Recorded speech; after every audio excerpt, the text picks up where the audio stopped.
Why can't I remove weapon mods? Are you joking, CDPR? Damn, it's dark in here. I wish I had a flashlight. Your prostate is Arasaka property. Okay, never mind. I'll stick with the darkness. Hey, Tubes. I'm your host, Sandy. And here are 20 of the best quality of life, beginner-friendly Cyberpunk mods. As always, timestamps will be shown, all mod names and links will be in the description. So let's begin. Mod 1 is E3 nameplates. Remember the early E3 footage of Cyberpunk where there were tons of NPCs and they had nameplates as well as their levels were shown? I gotta tell you, it was perfect.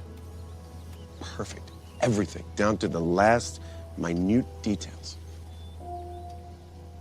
This mod is similar to that regard. The only issue with this mod is sometimes mechs and robots will have a nameplate that says NC Resident, so that's a bit goofy, but that isn't much of a big deal considering the mod is pretty useful. Activation of the mod, there's no activation whatsoever. As long as you install it properly, it will work. To install the mod, just extract the archive bin and R6 folder to your root Cyberpunk directory.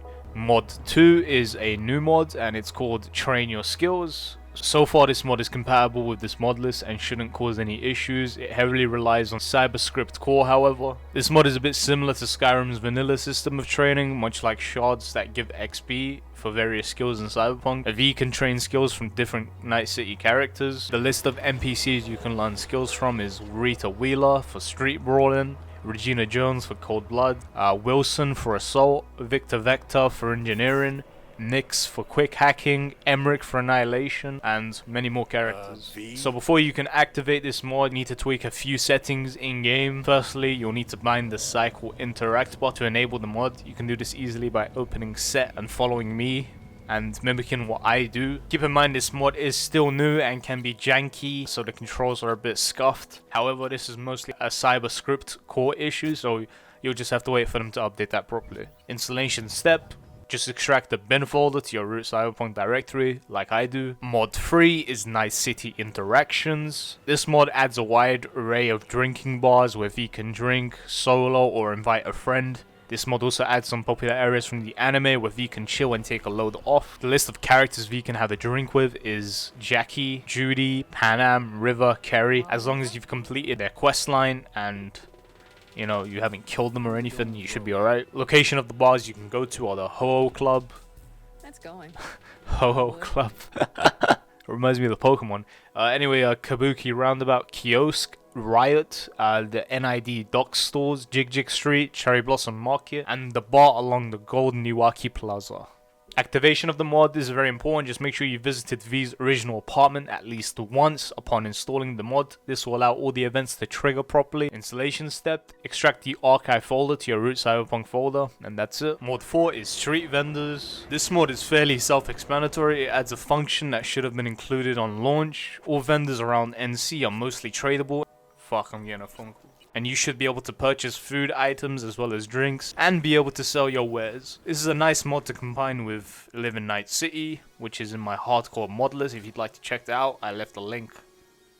I left a time, you know, that shit in the top right corner. I left that. Activation of the mod, no activation for the mod. Installation step, just double click street vendors. It will show you the R6 folder. And then drag and drop said folder to your Cyberpunk directory, and that's it. Mod 5, Kiroshi Opticals. This mod is great because NPCs in NC will have more of a unique, procedurally generated origin story, which will be displayed in the Kiroshi panel. NPCs that are scanned will generate a more relevant background story. For example, rich/corporate NPCs will typically have more positive/affluent events, whilst poor and homeless NPCs will have had much more of a difficult upbringing. Activation of the mod, none. Installation steps, extract the R6 folder to your Cyberpunk directory. Mod 6 is Silent Silencers and Throwing Knives. This mod rewards stealth by making elimination or damage caused by silenced weapons or throwing knives to not alert enemies. The settings can also be tweaked. I keep the settings the same though. Activation of mod, there is no required activation of the mod, but settings can be tweaked to your liking via the native settings. Compatibilities and prerequisite mods. There are no incompatibilities for this mod, however there are 4 requirements: Cyber Engine tweaks, Cyber CMD if you use red mods, native settings UI, and red script. Installation step, drag and drop both the bin and R6 folder to your main Cyberpunk directory, and that's it. Mod 7 is in-world navigation. This is a really nice immersive mod that places a in-world holographic waypoint regarding tracked quests or points of interest. It's a must-have quality of life mod as the regular tracking system is outdated for modern RPGs and /open world games. At least for me. This mod seems compatible with this list. The required mods, however, are mod settings, red 4x, and red script. You don't need to activate this mod, but you can alter the settings to whatever is comfortable.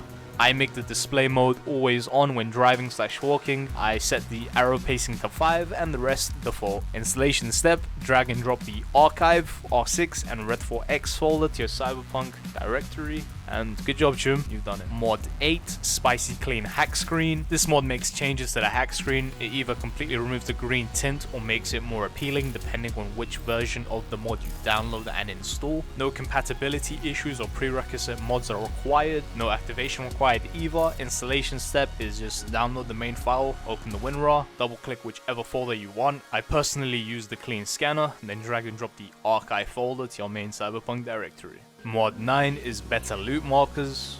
This mod adds an additional variance to loot marker from containers, eliminated enemies. If a container contains items of different types such as armor, weapons or eddies, an icon for each category will show instead of the default loot marker with different colored icons to represent the highest quality loot in each category. No activation for the mod. Compatibilities and prerequisite mods, Cyber Engine tweaks only. And the installation step is extract the bin folder to your Cyberpunk root folder. And that's it. Mod 10, Wardrobe Anywhere. This is a very simple mod. It just allows you to open the wardrobe function or the transmog function anywhere from the press of a key. Activation of the mod, very simple. Set a custom hotkey of your choice in the set bindings menu just like I do. Installation step, extract the bin folder to your Cyberpunk 2077 root folder, and you're done. Mod 11 is filter saves by Lifepaths. This mod hides saves not related to your keyword searches. For example, if you have 5 different characters and 3 of them are nomads whilst the other 2 are street kids, if you input nomad only, it will only show nomad save files and vice versa for other keywords. This makes finding an old save extremely convenient. The buttons should also work with controller. Image loading can take a few seconds when refreshing the keyword search, so keep this in mind. Activation of the mod, no activation required. Installation step, extract the R6 folder to your Cyberpunk directory. Mod 12, Unequip Mods. It allows you to remove weapon mods from weapons or from armor. You can apply them to others as well when you do, which is nice. Small quality of life mod. Activation of the mod, none. Just plug and play like an Xbox 360 controller to your PC or something. Installation step, extract the R6 folder to your Cyberpunk 2077 directory like I do. And well done. Mod 13, simple flashlight, simple but useful and extremely good in Night City. Night City is of course night, at least in my modded playthroughs, therefore will be useful to have some sort of a flashlight. This mod provides a flashlight appearing from your weapon or midsection point of view. You can change the color of the flashlight, the intensity of the flashlight, and other features in the native settings menu. Activation of the mod, set a hotkey to use the mod in the set binding section. Just find simple flashlight and then set the binding. For controller support, go to the native setting and activate controller support. If you're just going to use a mouse and keyboard, make sure you turn it off or the binding can be a bit janky. For controller support, single tap the open phone button, not hold. This is usually the down on the D-pad and it should activate. Installation step, extract the archive and the bin folder to your Cyberpunk directory. Mod 14, Warhang. This mod is the closest thing you'll get to Cyberpunk Creed. It's one of my top 5 favorite mods and it's pretty damn fun and allows a lot of versatility in your playstyles. This mod allows you to wall climb, hang from walls, wall bounce, and have some Assassin's Creed fun, closest thing to Dying Light if you can't afford the second one, like me. It's essentially the Mantis Blade hanging from wall takedown kind of mod, but with more features. You know, the one that was shown in the E3 trailer. So this mod list should just be called E3. Anyways, compatibilities and prerequisite mods. Not many compatibility issues to my knowledge. You'll occasionally try to climb a wall, most likely clip through walls and get stuck. To fix this issue, reload a save or download and install Ghost Sword or Free Fly, and that should basically fix the issue. It needs at least Cyber Engine tweaks, so make sure you have that. Activation of the mod. To activate the mod, open set, find Warhang and set a custom hotkey for hang. I use Q. Warhang has its own configuration menu. To open that, set a binding. I use F4, press save, exit the set menu, and then press F4 or whatever binding you put to reopen set and the configuration, and then simply input what configuration setting you want. You can either do your own or copy mine, and the basics of the mod: to wall bounce, just run towards a wall, jump and hold shift at the same time. To climb, press your configuration, mine's Q, so just hold Q and you'll simply climb up a wall. If you want to do like a jump climb, kind of like Assassin's Creed or Dying Light, press Q and spacebar, and then just keep doing that. Yeah, this is a pretty in-depth mod, so I'll probably make a separate video for it, but for now this is the basic, and hope you enjoyed the mod as much as I have. Mod 15, E3 2018 inventory. E3 inventory, just like in the E3 trailer. If you look to the bottom left of this mod showcase, it says E3. Keep in mind it has more E3, and if you look at the mod name too, it's E3. So this mod is great. It really gives you the E3 experience. Sometimes you feel like an E3 character. My favorite part about this mod is when the E3 character said it's E3 in time and E3'd all over the drag and drop the archive and bin folder to your Cyberpunk root directory. And that's pretty much it. Mod 16, car modification shop. I love this mod because it adds more variety to your cars. For instance, Johnny's Porsche of these upgrades makes the handling actually good. So let's fucking go. This is a huge overall mod for the modification of vehicles. It allows you to finally spend your hard-earned eddies on upgrading your favorite vehicles. Customization can go as far as upgrading your engine, headers, exhaust, etc. The location can be found in Watson Northside. Activation of the mod occurs when you visit the physical location in NC. Simply drive in and customize your preem ride.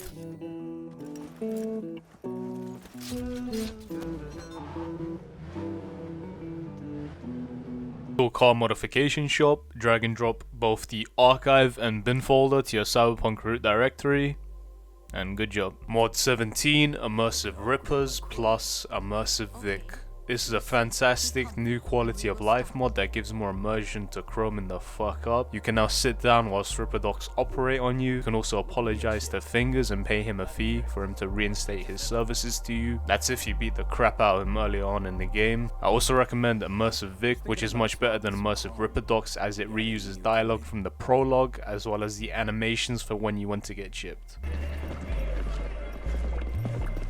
Chair, please. Sit down. Relax.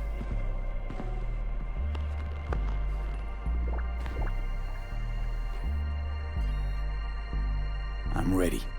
Carve away. Excellent. Let's do this. To install Immersive Rippers, download the non-red mod version and drag and drop the archive folder to your Cyberpunk root folder. If you want to install Vix mod too, it's the same process. Download the non-red mod version, then drag and drop the archive folder to your Cyberpunk root folder.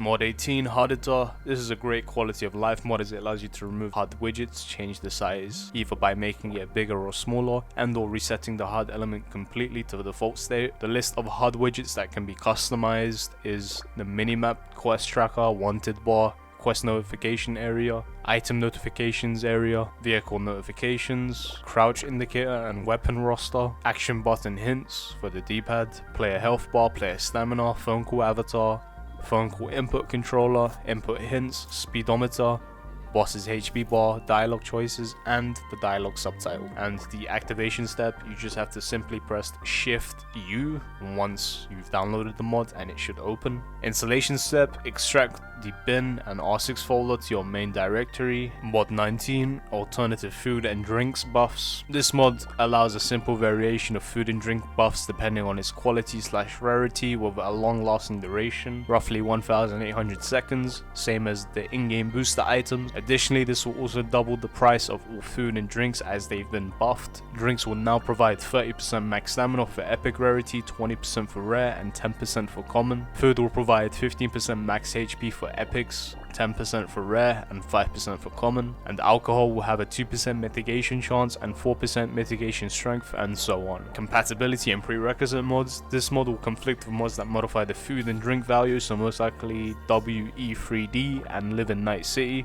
This mod is a red mod, so you'll have to install it a bit more differently than you usually do. So to install the mods, go to your mod section in your Cyberpunk 2077 directory. If you don't know how to activate red mods, go on this video I've linked on the top right once again, and you'll learn how to. And then just drag and drop the folder mod food and drinks. to that specific folder and you're done. And finally, mod 20, better mirrors, clean legacy version. So for some reason CDPR thought it was a good idea to make the NC mirrors dirty as hell. I don't know why. This mod makes them spotless again. There are also other versions to put a Cyberpunk logo. Installation step, extract the archive folder to your Cyberpunk 2077 main directory. And that's it. And those are the 20 best beginner friendly quality of life mods. Make sure to subscribe and see you guys later.